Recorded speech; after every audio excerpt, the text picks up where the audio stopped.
And there you go, Nancy, go for it. Okay. Here I am. Good afternoon, everybody. Adam, how's my sound? Everything looking good? Sounding good? I will continue. So, thank you for coming today. I admit I have very selfish interests in you all being here, because if you can understand population estimates, the methods and how they are done, it makes my job easier. So today we're going to take a really deep dive. This is going to be a lot of details, a lot of crazy stuff that we don't even really talk about at our annual summit. We're going to get into some details on how we do the annual population estimates that we produce in our office. So, estimates. Population estimate. We start with estimates at the county level. Then we do estimates at the sub-county level, which is municipalities and the unincorporated area. And we're going to talk about both and how they're different and how they're the same. And we're going to talk about some of the changes or innovations that might be coming up. In the webinar advertisement, there were a list of some questions, and I think they're really important. So we're going to go through all the questions at various stages in the webinar. But first, we're going to start with, what is the difference between estimates and forecasts? Both have population, but forecasts, or projections, as they're also known as, are for the future. Currently, we have projections for the years 2023 through 2050. Now, granted, 2023 is still in the past, but those were produced a year ago. We are working on the projections for the future years. But just think, projections, future. Estimates, we're looking in the past, just 1 year. The estimates are currently being worked on for July 1st, 2023. And we'll talk about this some more in a moment. But the estimates, not only are they population, and population divided by those who live in households versus those who are in group quarters, but we also tabulate housing units.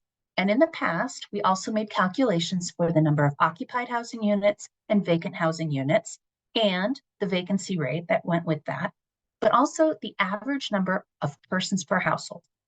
And we do this, obviously, for the state, but all 64 counties and all 272 municipalities in the state. We also do it for Title 32 special districts, but that's later in the year and not a subject we're talking about today. The county estimates are important to understand. They're sort of the foundation of everything. And this idea that we're going off of existing data is very important. County estimates start with the base year, which is always the decennial census, which is technically a complete count. So we add the number of babies born, births. We subtract the number of people who died, deaths. Then we add those who move in, subtract those that move out for net migration, and we get a new population. So we do this for every July 1st, starting in 2020 through 2029. And right now we're on the 2023 cycle. So that process repeats every year. The sources of data, we always cover this in our annual summit meeting, which is in November. But the sources for births and deaths, that's from the Colorado Department of Public Health and Environment. Those are the vital statistics, birth certificates, death certificates. So those are fairly easy to count. They're fairly real, and they don't change very often over time. Then we have data about migration, and that we obtain from the Census Bureau. And that is based on things like IRS filings and Medicare filings and things like that. And we're not going into that so much today. Group quarters are always treated differently, always separately, rather, from household population. Now, everything I'm talking about is available on our website. In fact, the methodology document that explains how we do the population estimates is available on our website, and this is a screenshot of where it's located. So in some ways, this is all available, as with everything that we talk about, all the data we have, it's available for everybody. but this is its location. And so really what we're doing today is, like I said, doing this deep dive into this document.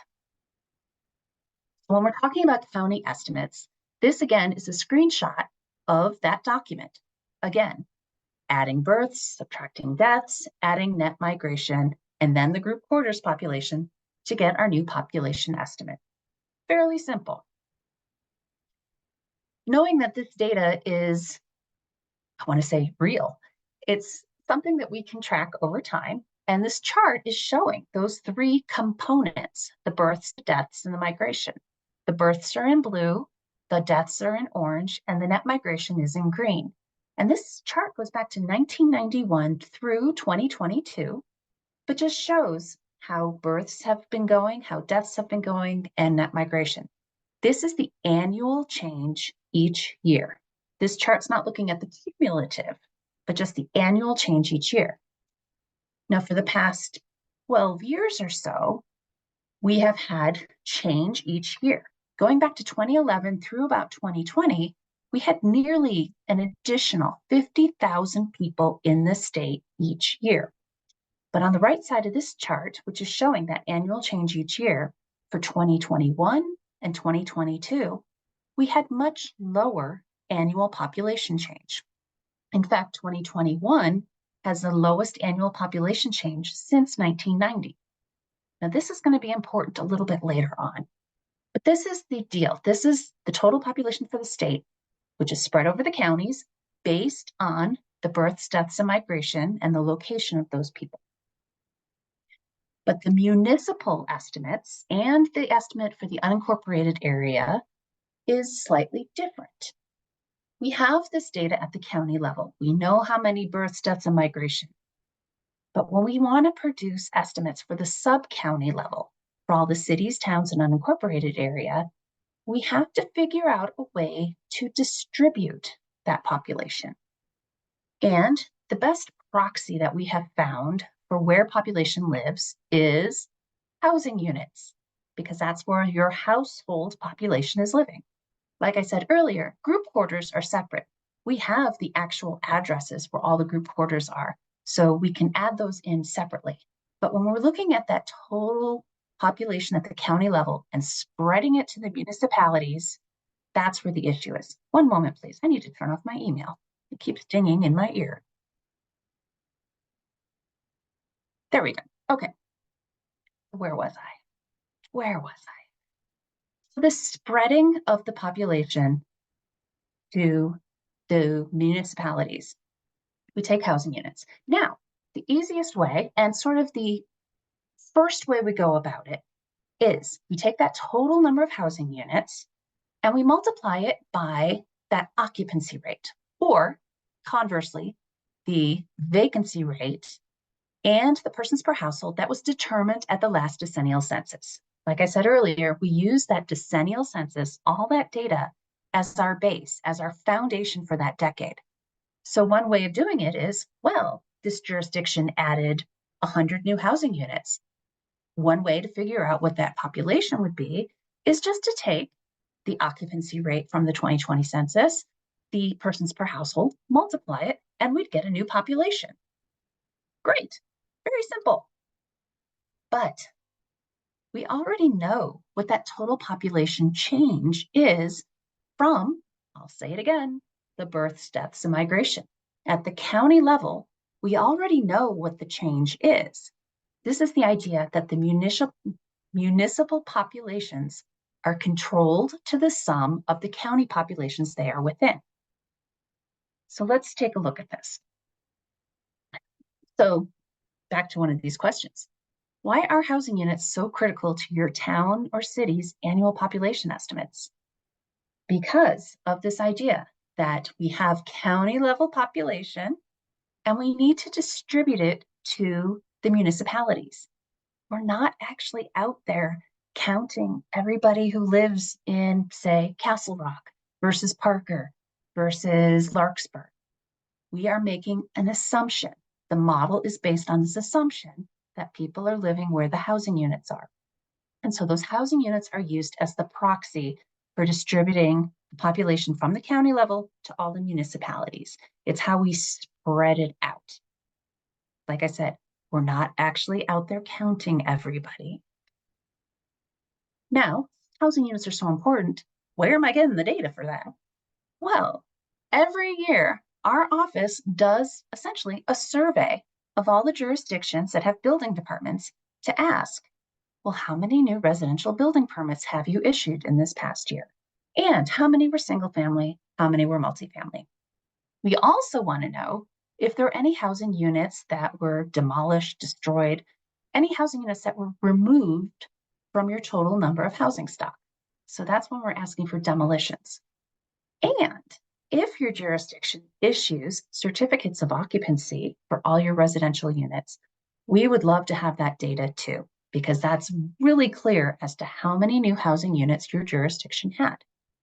But not every jurisdiction responds to our request, which I usually send in November or December. And some places just don't have building permits. But if we can't get contact directly, we will use data from the Census Bureau. The Census Bureau also conducts a building permit survey that goes to building departments for all jurisdictions throughout the United States. And they tabulate them by single family and multifamily. So if we don't have local data, if I'm not getting a response from somebody in any of the jurisdictions in the state, we will rely on the Census Bureau's building permit data. So this makes it very interesting because for some years, for some jurisdictions, for some counties, we're pulling 1 year from the Census Bureau, 1 year from the data they gave us. Ideally, we would have lovely, perfect, clean data from every jurisdiction so that we would know exactly how many housing units they have and when those housing units were either permitted or completed. So that's my plug on housing units. Let's see. Oh, I'm sorry, that didn't advance. Okay, so here we were.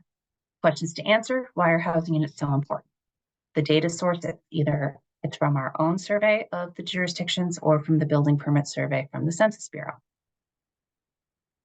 So when we're using these housing units, we have some assumptions that we're making. Or actually, when we're using building permits. Now, a building permit indicates when construction has been authorized for a housing unit. Technically, you can't build something before you have your permit. But the permit just says when it was allowed to begin. We are now assuming that it'll take 6 months from the time the permit was issued to the time when the structure, the building, the house is completed. Now, that's a big assumption. It's also the assumption used by the Census Bureau. The Census Bureau does their own population estimates for municipalities and counties, just like we do. Theirs have already been released, but they also use that 6-month assumption that from those building permit data, 6 months later, if something was issued, you're going to have your housing unit. They also apply a completion rate, knowing that not every permit that was issued is actually going to be finished. And so we also use that completion rate from the Bureau. It's really close to like 99%, so it's not taking off too many. But this is the housing unit data, especially when it's based on building permits. We have this additional set of assumptions that go into it to get the idea of how many were actually completed. Now, a little graphic on this screen. This might be familiar to those people who are part of the draft estimates review, because every year when I complete the drafts, we send out a notification to the various jurisdictions, and they can look at that input data that we're using. And whether we're using the building permit data that they gave us, or if we have to use the building permit data from the Census Bureau, it's all on here and gives you a sense of where we were pulling the housing units from. So here we have a screenshot of the actual text that is in that method document that is on our website. And it's a lot of gobbledygook, and I admit it took me a while to figure out, what is this saying? But basically what it comes down to is the idea that we are distributing the county level population to all the municipalities based on housing units. But how exactly based on housing units? So what we're doing is this method describes that whatever additional housing units were built in each of the jurisdictions within a county, it's added to their total number of housing units. We then start working with proportions, ratios. We're going to make another assumption that the population is going to be split by the ratio of housing units, total housing units within a county at the given time. It's complicated. Trust me, I know it's complicated. That's why we're calling this the deep dive. But let's see if we can clear this up. Or no, actually, we're going to raise more questions before we clear it up, but let's take a look. It's all about the idea of proportions. Now, earlier we talked about one of the initial step we take is to take the persons per household and vacancy rate or occupancy rate from the 2020 census, apply it to the number of housing units that this jurisdiction now has after adding in the new ones that they built in the past year, and we can come up with a population. And this example on the bottom, it's for Douglas County, and it's sort of a sample from last year. And again, I know this is going to look really overwhelming and a lot of stuff, but there's just a few things I want to point out. First, all the jurisdictions within Douglas County are listed, including its unincorporated area. On the left, we have all of the actual data from the 2020 census. That's what the 20C stands for. But what we're looking at here is that persons per household, which is abbreviated as PPH 20C for 2020 census, and the vacancy rate, the VR20C for the vacancy rate. And again, the inverse of that is the occupancy rate. But in this example, if we were to take the number of housing units that were built in each of these jurisdictions between the year 2020 and 2021 and applied their persons per household and vacancy rate from the 2020 census, we would get a new population number. And so there's a column where total number of housing units in the county was about 3,900. And if we applied those variables for each of those jurisdictions, we would come up with a change of about 10,300 people. Great. But this idea that we are controlling the population to the county level from the births, deaths, and migration. So from births, deaths, and migration, the change in population in the county was 9,486. If we were just adding the new housing units and their old persons per household and vacancy rate, we'd come up with 10,300. They don't match. Here's where the proportions come in. We have to go with the total population change from births, deaths, and migration. So we come up with these ratios based on the total household population existing. And then we distribute the 9,486 people based on those ratios, and we come up with your new number. Now, from 2020 to 2021, that difference wasn't so great. But from 2021 to 2022, we had a bit of an issue. In between 2021 and 22, the total number of housing units built in Douglas County was 5,618. If we split them up by all their jurisdictions, because we know exactly where the housing units were, did those multipliers, we would come up with a population change of 14,790 people. But we already know that based on births, deaths, and migration, the county population changed only by 6,268. Okay, so we use our proportion method, the proportion of the total household population based on what it is, and we distribute that county level population, which if the persons per household and vacancy rate was the same as it was in 2020, would have brought us nearly 15,000 people. Instead, we're moving those 6,300 people to all those jurisdictions. Okay, yeah, I know, it's crazy. Let's go on. Whoop, wrong way. So this is our standard method. This is how we've been doing it for years. So what we end up with especially from that 21 to 22, where there were 6,000 additional people, 5,000 additional housing units. When we look at the year-over-year change, we actually see that some of the jurisdictions lose population. Using this standard method that we've always used, if we use that in this particular year for this particular county, the unincorporated area, which did build 1,700 new housing units in the unincorporated area, using this method, their population actually goes negative. They lose nearly 300 people. And it has all to do with just these proportions, these ratios, and how things move. Now, the Census Bureau uses a very similar method. I can't quite replicate what they're doing, but it's very, very similar. And so sometimes in counties that have positive population change and positive housing unit change, some of the jurisdictions within the county can actually lose population because it's just based on how we're doing the proportions. Pretty esoteric, deep dive, like I said, but we'll talk a little bit more about that in a moment. So that's how we've always done it, more or less.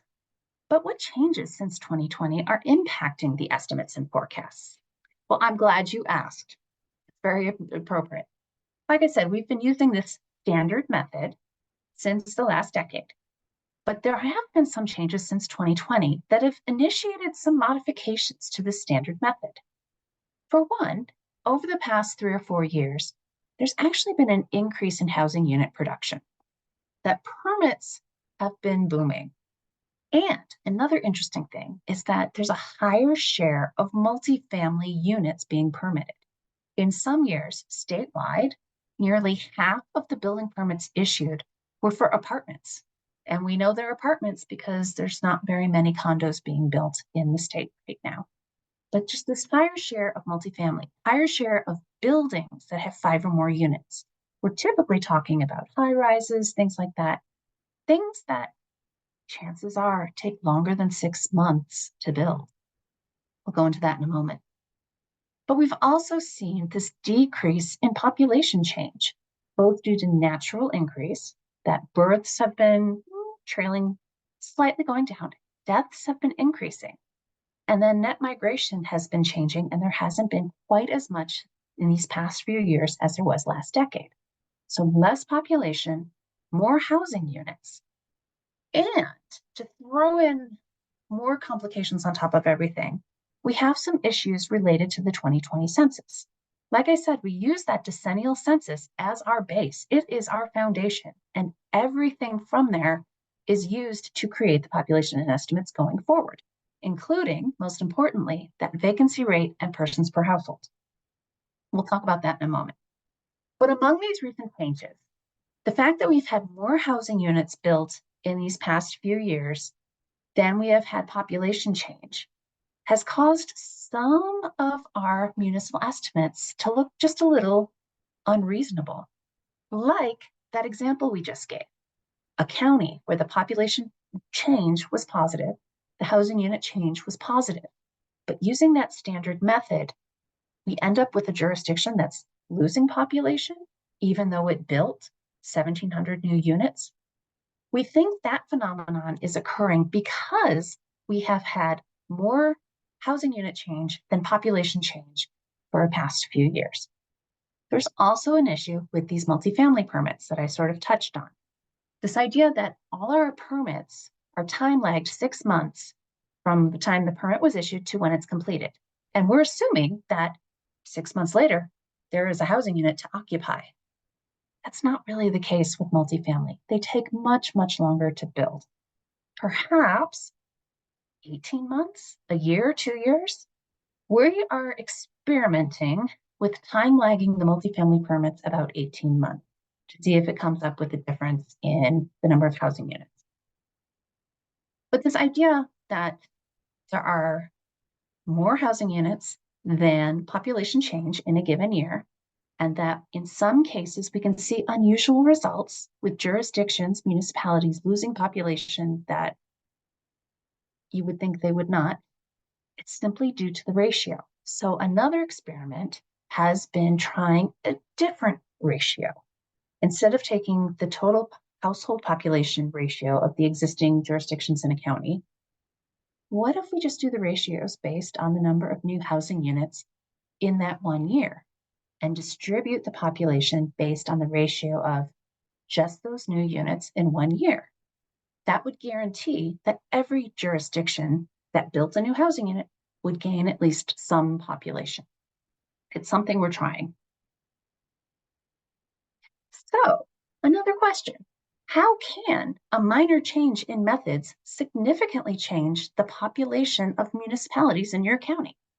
Well, it has to go with what I just talked about. If we experiment and use this annual change method instead of the standard method that we had been using, which uses this proportion of the whole household population, you can come up with very different numbers. And it all has to do with how you are splitting that county level population to all its jurisdictions, whether you're just looking at the change over 1 year, or if you're looking at that cumulative population growth. Now, again, I know it took me years to figure this out and to understand it, so I don't expect you to walk away from this as an expert.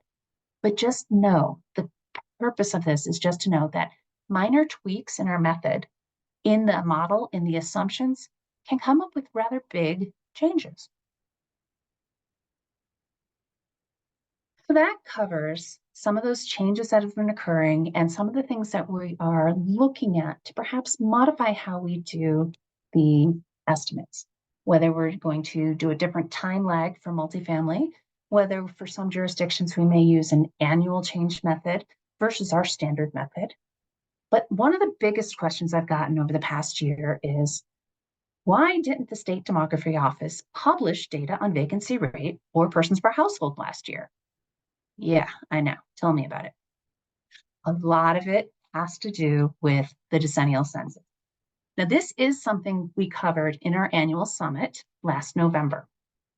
It has to do with differential privacy. It has to do with housing units being a different file from population, and that persons per household is a cross of those two things. Persons per household are household population divided by housing units. And the way they inserted noise and whether they joined it first or second, it was part of the best practices of the Census Bureau to not publish data that cross those two variables. It's very unusual. It's very esoteric. We're going to run through it really quickly. So municipal estimates, the occupancy rate, which is the inverse of the vacancy rate, is calculated by the number of occupied housing units divided by the total housing units. And persons per household is that household population divided by those occupied housing units. But if you remember I think this is algebra, math, you have occupied housing units on both sides of this multiplication. You can cross those out and you end up with household population divided by total housing units, which is essentially combining those two variables of occupancy rate and persons per household into one variable, which is that total household population ratio of total housing units. And we did publish that this past year, but based on the feedback, people didn't think that was sufficient. So part of the reason of this is that we are seeing some big changes in vacancy rate and average household size. Part of the assumption of doing the estimates is that we know certain variables change over time, but the standard method had been to hold persons per house time. Typically, demographically speaking, the average number of people in a household doesn't change very dramatically. It does change slowly over time, but for the past decade or two, the model has assumed that that would be held constant and vacancy rate is more likely to fluctuate, especially as new buildings are being built, things like that. But as we have seen, looking back over the past decade, both of these variables are changing. Our assumption to hold one constant maybe isn't the best assumption to be making right now, because we can see average household size on the right. It was arcing up and it's been coming down, and it has been coming down rather dramatically over these past few years. vacancy rate has been changing too. Standard of holding household size constant may not be the best way to do it anymore. And that's part of the reason why last year we did not publish separate data for each of those variables, and we combined them into the one. Those two variables combined end up looking like this lovely chart, where we're looking back from 1985 to 2022 at this ratio of household population to housing units. And it changes over time. The average over this, 35-year period was about 2.25. We don't know what is optimal, but we just have been tracking this. And it just goes to show that vacancy rate and persons per household can change a lot. And we don't know exactly where they are. So that question, why didn't we publish it? Well, there's 5A. Will you publish a vacancy rate and persons per household this year? Yes, we are experimenting with a method that would allow both of those variables to change. So that's in the works. We're working on it, and it should be out for review soon. So we're getting close to the end. Our last question. Why can your jurisdiction's estimates and forecasts change significantly from year to year? It has to do with this idea of vintaging, that each year, as now I'm working on the 2023 estimates, I will also be revising back the 2022, the 2021, and the 2020. Each year, doing this way, it allows for any new data or revisions to data to be factored in. So if a jurisdiction had not been providing any housing unit data and suddenly they had reports and say, hey, look, this is how many housing units we have, I can factor that in and revise their estimates back each year. If the Department of Public Health and Environment had revised birth and death data, I can factor that in each year and make adjustments. That's part of the reason we do this vintaging, so that every year when we put out on our website our current vintage, it will say what vintage it is and what time it was released. So like vintage 2022 was prepared in October of 2023. And it's always best practice to use the most current one. So even if you downloaded a data table last year about estimates, you're going to want to re-download the newest data this year and use that going forward. So I know this was a lot of information, but to review, county estimates, births, deaths, and migration. Municipal estimates, the housing units are what are used to distribute that county level information to those sub-county geographies. The standard method that we have been using has yielded some unreasonable results these past few years. And we are experimenting with some innovations to try to come up with some more reasonable results, like using an annual change method for the proportion distribution, modifying that time lag for multifamily to make it longer, and adjusting calculations to allow both vacancy rate and persons per household to change.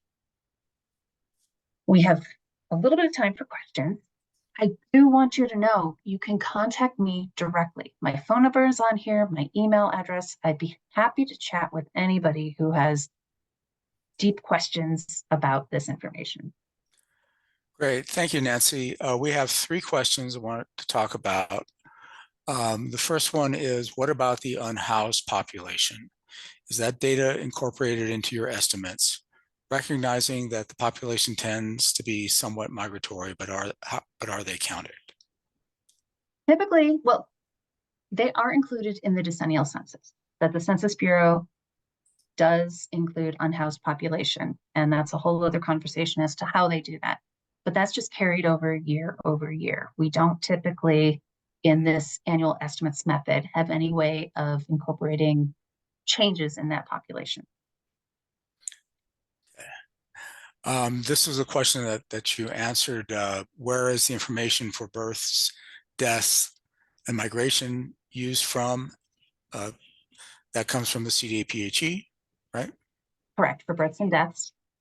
And the Okay. migration data is from data from the Census Bureau. And that could be a whole other webinar about the challenges with that data and where it comes from. And I glossed over that on purpose. But if you have deeper questions, feel free to reach out. And then there's a question here, why does the state not use certificates of occupancy for calculating units? We would love to. The thing is, not every jurisdiction in the state actually issues them, or if they do issue them, they can't count them easily. I've been in conversation with a couple different jurisdictions asking if they had reports, because yes, that would be our preferred data source. And actually, one of the things we are trying this year is that for those jurisdictions that do have a complete set of certificates of occupancy, we are trying to use those this year. So it's actually a lot of the jurisdictions in the Denver metro area have the CO data. But this might be the first year we actually try to incorporate it.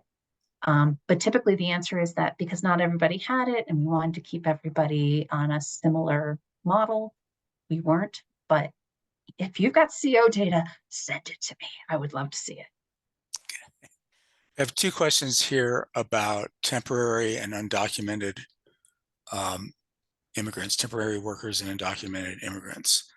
Are they counted? They would be included in the net migration data. And again, that could be a whole other webinar. And it is something we are looking at. And it's actually something we're talking about with the Census Bureau as to, especially in areas that have had a major increase in newcomers, in migrants, that the typical methods aren't likely to capture them immediately. Some of the other issues with that is that we don't know if they are staying in our jurisdiction, if they're moving out of state, if they're moving other places. It's a difficult topic, and we are looking at ways of incorporating recent newcomers into the population. Not sure if it's going to happen in this vintage, but it's definitely a topic and something that we are communicating with the Census Bureau about. Okay. I have two more questions here. One is, do you provide population numbers based on fiscal year? Well, I guess technically, so the state's fiscal year is July 1 through June 30th. And perhaps that's why July 1 is our target date. I know of states that use April 1st as their annual date for their estimates, but typically we use that July 1. And yes, I do know there's actually jurisdictions that use calendar year, where they either put out estimates at December 31st or January 1st, which then if they're trying to compare them to ours, it makes it tricky. But historically, our date has been July 1. Okay, we have two last questions. The second one we'll wait until after the forecasting discussion because it's more relevant to that. But this question here is, since you're now looking at completion times for multifamily versus single family permits, wouldn't it make sense to look at household size differences by multifamily versus single family? Yeah, well, that is something, yes. We actually spoke with someone from another state, and that's their method, that they actually apply different multipliers based on the type of housing unit. Typically, we've reserved that for the different jurisdictions. But yes, that is, well, it's so complicated. We do our initial split based on the potential population based on their historic vacancy rate and household size. But depending on how the population has changed, that will change the new vacancy rate or household size. But yes, I see your point, definitely. And that might be an innovation for next year, perhaps looking into, especially in areas that are maybe changing from predominantly single family to predominantly multifamily, that different multipliers for those when it comes to persons per household may be prudent. Great. Thank you, Nancy. We're going to move forward to talk a little bit about the projections now. I'm going to hand this over to Cindy DeGrone. So if you will, please. Sure. Thank you, Adam, and thank you, Nancy. I appreciate it. And fantastic questions from everybody. I'm going to take the next 15 minutes and walk through our population forecast methodology, which in our office to produce the projections, we use an economic demographic modeling system that begins with a cohort component model. So we start with a base population, then we're going to add in births, subtract deaths, add in an assumed level of net migration, and then we'll take for the 16 plus, we'll multiply those times the labor force participation rate by age group to come up with a labor supply. And then at the same time, we're running an economic forecast, which is giving us a forecast for jobs. And then we're going to adjust that at the county level for multiple job holders and then also for commuters. So we get a resident labor demand.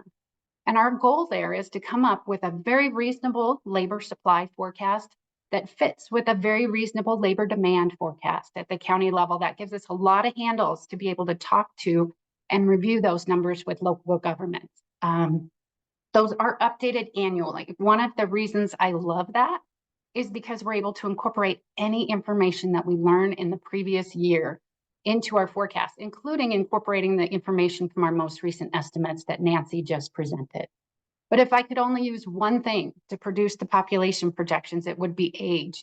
And so working on the age distribution of the population as a base matters significantly. So if we go to the next slide, that's Colorado's population by single year of age in 2024. So hopefully many of you have seen this in the past.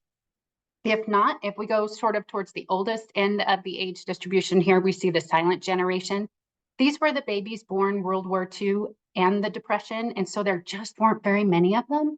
Following them in purple, we see the baby boomers born 1946 to 1964 and a much higher number. And so when we've talked over the last couple decades about the projections for the United States and for Colorado and the fact that we were aging, what it really means is that we've got this higher level of the population moving into age groups that were once occupied by a much lower level of the population. So if we were to move on this chart towards the middle, the area in red where we see that peak population of millennials, those are the millennials, and we see those highest numbers right around age 30. So what do we know about the folks who are turning age 30, right? We've got our peak home buying years during those times, and we've also got our peak childbearing at the moment. And so definitely will impact births. But then if we look at the younger end of the age distribution, we see almost the opposite thing that we see with the older end of the age distribution, where we have smaller levels of the population aging into age groups that were once occupied by a higher level of the population. And so it's using these single year of age distributions and to come up with those forecasts for births and deaths. And so if we go to the next slide, these are our big assumptions that we make in terms of natural change, the births or the deaths. So we know that since really the start of the Great Recession, young female fertility rates have declined significantly across the United States and in Colorado as well, while older female fertility rates have increased. So we assume the same continues. Within the projections model, we are projecting fertility by single year of age and at the county level. For the really small counties that we have less reliable information, we're doing that in a region level. And then for deaths, we know that life expectancy did not increase during the pandemic, but we do assume in the projections that life expectancy returns to increasing. So I wanted to look a little deeper at the data. So if we flip to the next slide, I have just the data that's within the model for Broomfield. And I saw someone from Broomfield join the call today. And so Broomfield fertility rates by age of mother from 2000 to 2030. And so along the horizontal axis, we see the age of mother. The vertical axis is the fertility rate or births per 1,000 females. The lightest line was the fertility rate by age in 2000 for Broomfield. And then the darkest line is our forecast for 2030 for the fertility rate for Broomfield. And so you can see that the peak has changed in 2000. Peak childbearing age was right around 26, and there were 140 births per 1,000 females. And actually that 10-year age group, where we had from the 20s to the 30s, you had about 120 births per 1,000 members of that 10-year age group, where in the forecast, we see that shifted significantly. So our peak age of mother having children over 32 now in the state and forecast to continue to be over 32 in the state. and just over 120 births, but just for a few years there. So definitely downward pressure there in terms of fertility rates. And then if we go to the next slide, within the forecast model, we project survival rates by single year of age again, but a nice way to summarize survival rates is life expectancy. And so this map is from the CDC, and it shows life expectancy by state for 2020. And Colorado typically has one of the higher life expectancies in the nation. But if we look on the right, and again, all of the birth and death data that our office uses comes from CDPHE. And so the data from them for 2020 in terms of life expectancy for Colorado, for both males and females, 78.7, declined to 78.3 in 2021, but back up to 79.2 in 2022. And then we are forecasting by 2050 that life expectancy will be at 82.6. And that's the statewide number. We also do this at the region level because regions within Colorado do have different survival rates and different life expectancies. But then if we go to the next slide, this is sort of the result. So if we take all those single year of age distribution and the fertility rates and the mortality rates, we end up with this final forecast for births and deaths for Colorado. So births is the blue line at the top. And note that we expect births to increase slowly. That's really due to that larger female population, because as we showed before, we are anticipating continued declines in some of those total fertility rates. And that the deaths will continue to increase due to a larger population in older age groups who are subject to higher mortality. But it's the difference between these two that change the population number, right? And so that if we go to the next slide, that's our natural change, where we've talked, and you may have read in the paper, we're expected to slow growth in the US. We're expected to slow growth in Colorado. The driver behind that slowing is this natural change. It is our age distribution and just the fact that deaths are increasing so rapidly relative to birth. And so in Colorado, as a statewide, we're anticipating natural increase where that number stays above zero. So if we look from 1970 up through 2022, natural increase in Colorado averaged right around 30,000. Over the next 10 years, we're expecting that to average about 20,000. And then after 2030, it's our natural increase is expected to decline rapidly. So it wouldn't surprise me if that goes negative. But if we look at the next slide, we can kind of look at how this looks across the state. So over the next decade, we have half of our counties are expected to experience natural decline and half increases. So any of the counties here in red, orange, or yellow, we're expecting to continue to have births higher than deaths, and so their population will increase from natural change, and that includes most significantly along the Front Range. But then all of the counties on this map in a shade of blue or gray, we're anticipating will continue or will move into natural decline over the next decade, and that includes several counties along the Eastern Plains and then in southern Colorado as well. And so for those counties in particular, they'd need a level of net migration to keep their population stable, and even more to experience any kind of growth. So if we go to the next slide, what are our assumptions for net migration, those movers? Two major ones that have served us well historically. The first one is that Colorado remains competitive and we get net migration sufficient to fill expected job growth and replace retiring workers. And the second one is that the age distribution of those migrants does not change. And so looking at the next slide, I love this chart. It's what I call an evaluation of net migration. One of the variables that I watch and I consider to be sort of Colorado's competitiveness index is unemployment rate, our ranking. And so when Colorado's unemployment is lower than other states, we tend to attract more migrants. And so we just see this relationship over time. When Colorado's economy is not doing as well, here in the red line is the unemployment rate state ranking, and then the blue line is our net migration. So during the natural resource bust, we didn't do as well as other states. During the tech bust, during the pandemic recession. And so just assuming that Colorado remains competitive, we assume Colorado is going to continue to be able to attract those migrants. But on the next slide, so that sets our level, but then we've got to assign an age distribution to those folks we move into the state.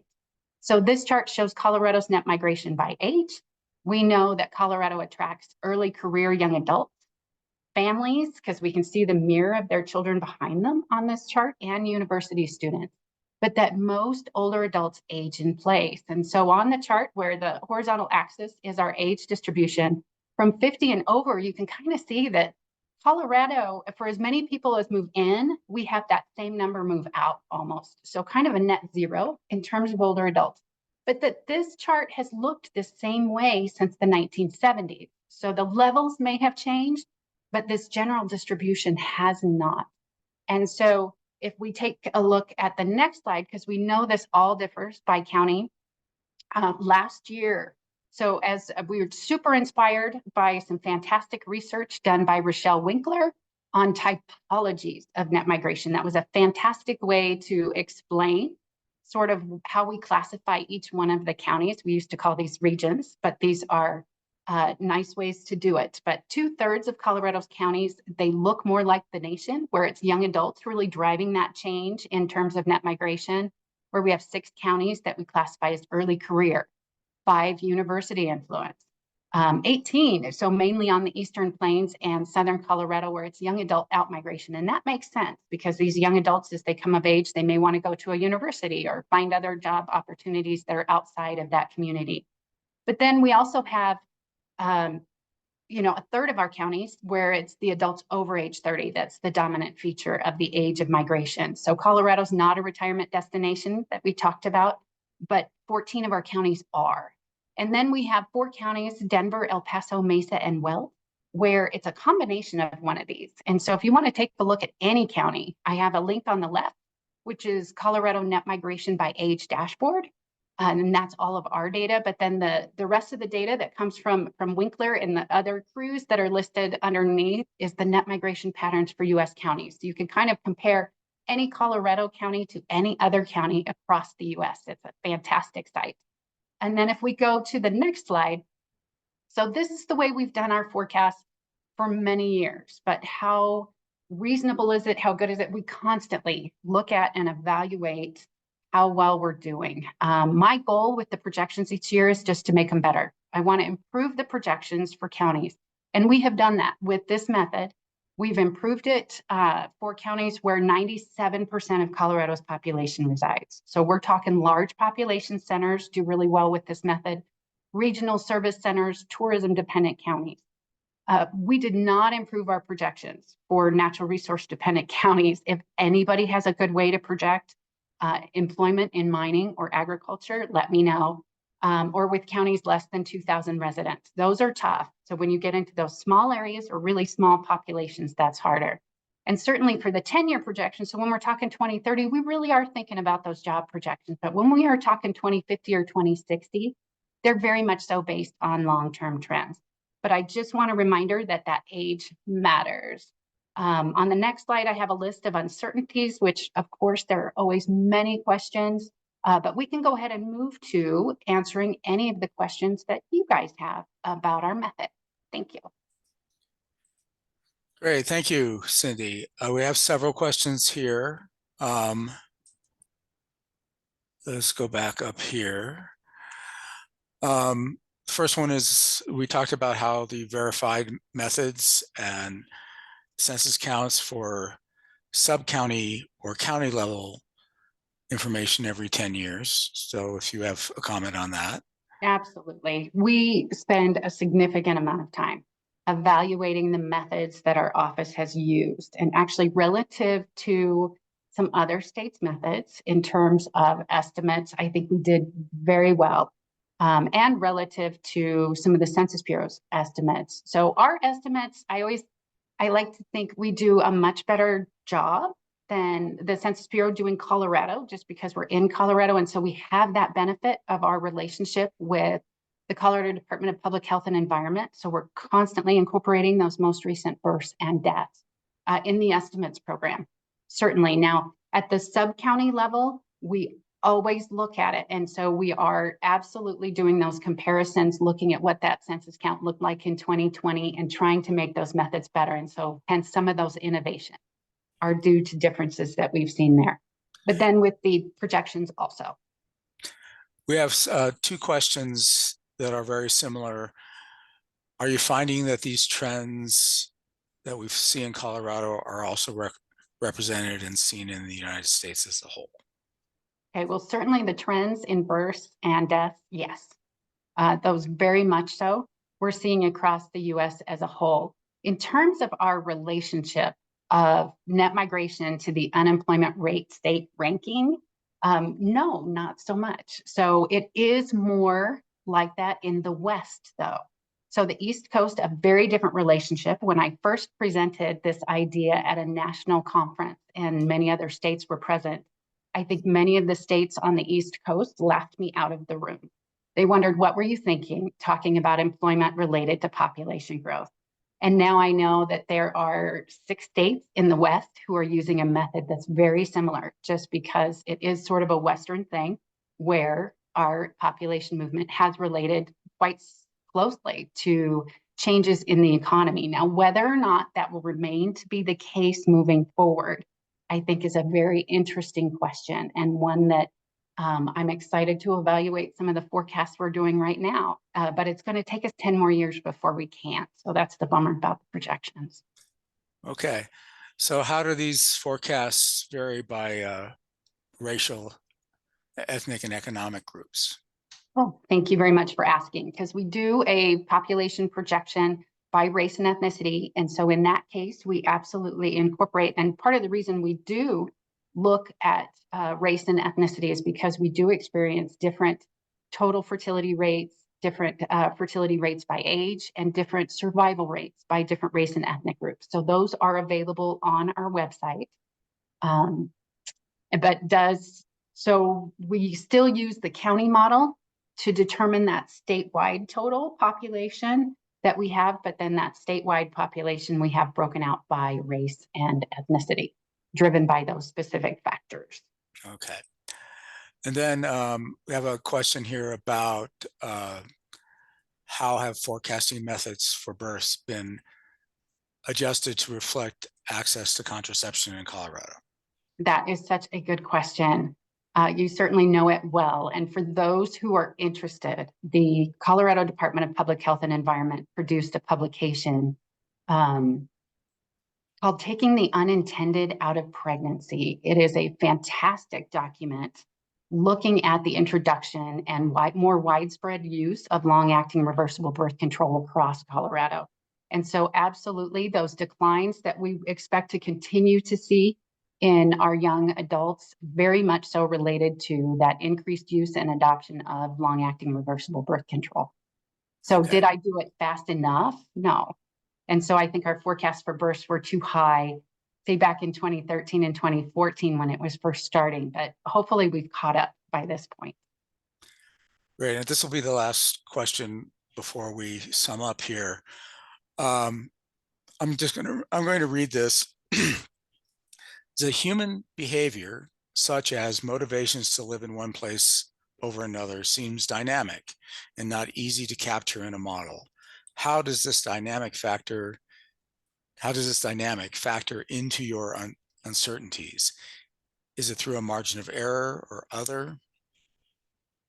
Thank you very much for the question. It is absolutely dynamic, and you're exactly right that if I look at all of our historical forecasts, it is net migration so those movers, who's moving in and who's moving out, that is the big variation over time that we don't always forecast right on, right? Because things can change so quickly.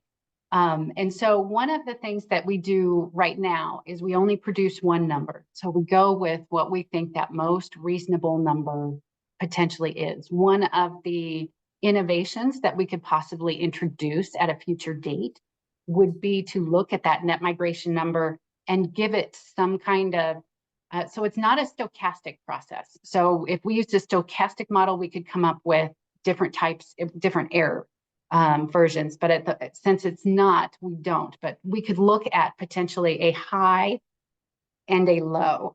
And so that's something that if we had enough interest in, is something that I'm certain we could produce. Great.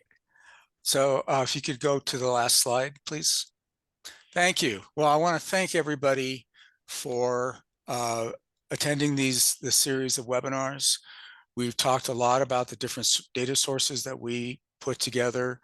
We've shown you some examples. Just a couple general points. First of all, every data set is different. It has its own characteristics and its own conventions and limitations. It's up to you to understand these characteristics so you can use the right data set for the job. We really want to help you make informed choices. So please, at any point in time, please come and contact us, and we will walk through some of the situations, some of the data, your data requirements, some of the data that's available, and help you find an appropriate answer. So we're always available to talk to you, and we really look forward to hearing from you. The last question was, where is the slide deck? And where's the recording? Well, the recording will be coming up probably by the end of the day on our State Demography Office trainings and webinar page. The slide deck and materials for the other presentations in this series are up there now. This slide deck is up there now, and we will get everything finished up in the next couple of hours. We appreciate it. So again, thanks again, and we look forward to hearing from you in the future. Cheers.